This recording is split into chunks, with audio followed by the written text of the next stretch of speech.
Welcome back. In her budget speech, Finance Minister Nirmala Sitharaman called the budget the foundation to steer the economy over the Amrit Kal of the coming 25 years. But the real question is, how is this budget going to be the economy savior? To put the government's perspective now, joining me on the show is Hardeep Singh Puri, Union Petroleum Minister. Mr. Puri, appreciate your time. Your political opponents from Rahul Gandhi to Mamata Banerjee say that there is nothing for middle class, poor and farmers in this budget. Why are they not able to see what you said is laying the blueprint for India's Amrit Kal? In many respects, you have answered the question that you have posed to me. You mentioned two very prominent political leaders, Shri Rahul Gandhi and Madam Mamata Banerjee. I don't take either of them too seriously, but let me just share with you one or two facts which might convince them, or rather which you could utilize to convince them. Sitting there and listening to the budget speech, I was struck by two facts immediately. One is that the GST collection for January was 1,41,000 crores, and that the capital expenditure capex is going to increase from 5.5 lakh crores to 7.5 lakh crores, 35% increase. Now, nothing in it for X, nothing in it for Y. I look at it completely differently. There's something in it for everyone. Okay. For the economically weaker sections of society, for the members of the lower income group, for the middle classes, and no matter which way you look at it, for farmers. No, this is the same gentleman who at some point of time last year said, Modi ji, hamare bachon ki vaccine kahan hai?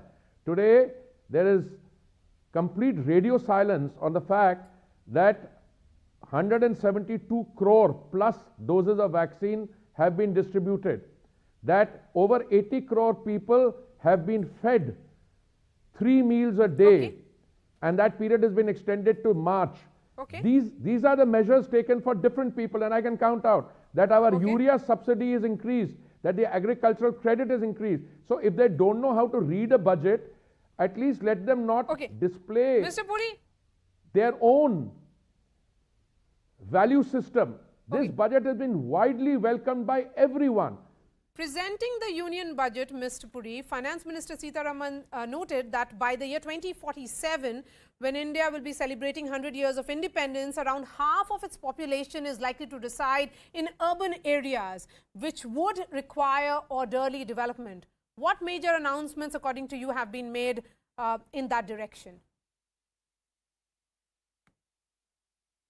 Well, first of all, the perspective is that in 1947, we had 17% of our population, which is, then the population base was only 350 million residing in urban areas. By 2030, it will be 600 million people living in urban areas. By 2040, 50, it will be 800 million, depending on what our population size is. Now, let us look at the urban issues. Pradhan Mantri Awas Yojana, we had a target of 1 crore homes in the urban sector. We've already done 1 crore 14 lakhs. If you look at the budget, they said another 80 lakh, I repeat 80 lakh Pradhan Mantri Awas Yojana units will be built in the year 2022 to 23, out of which is both Grameen and urban, for which a sum of 48,000 crores has been set aside. This is a budget for 1 year. The number of people living in urban areas by 2047 will also have to be dealt with by subsequent budgets. But we are appointing a high-level committee which will look at the issue of urban rejuvenation, which will also make specific suggestions. 5 of our universities looking at urban studies will have centers of excellence, for which 250 crores. I can go on giving you the statistics of what we've done. Now, this affects employment, this affects a lot of other things. Shift your focus towards your other ministry, that is petroleum. Do you think post this budget, Indian economy is ready for the challenges like rising inflation, high global energy prices and uncertainties that are clearly looming large? I can only tell you two things. The first submission I want to make is the economy, the government are absolutely ready to face the challenges. But those challenges are not produced by us. When there was an economic slowdown, or economic lockdown, total economic activity came to an end in March 2020. Global oil prices, crude prices came down to $19.56 a barrel. Now with the revival of economic activity, they've gone up to their pre-COVID levels of $80, $90. Now, if there's an exacerbation of tension between, let's say, hypothetically, two countries, Russia and the Ukraine, or in the South China Sea, obviously oil prices will be affected.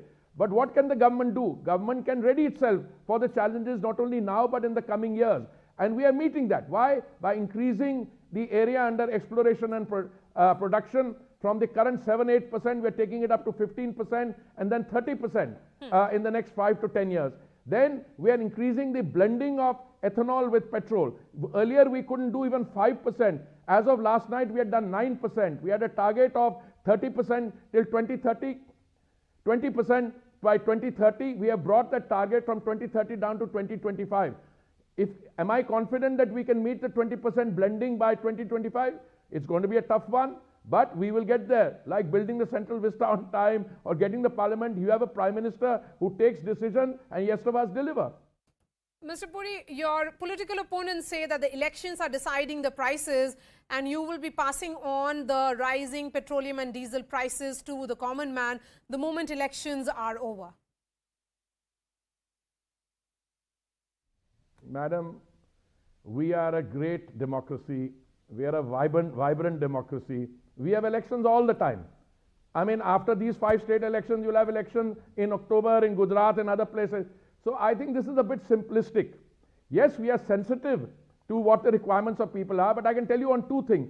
On petrol and diesel, we had brought the prices down several months ago. We reduced the excise on petrol by 5 rupees per litre and on diesel by 10 rupees a litre. And insofar as edible oils run for over the last 1 year, whenever prices have to go up. So I don't find it easy to make a direct coefficient a relationship between elections and prices. Look, these are commercial operations. I don't think global tensions are going to take into account the fact that we have elections going on in Punjab and UP. All right, Hardeep Puri, always a pleasure to speak to you, sir. Appreciate your time. Thank you for breaking those numbers and also those details for us and the viewers.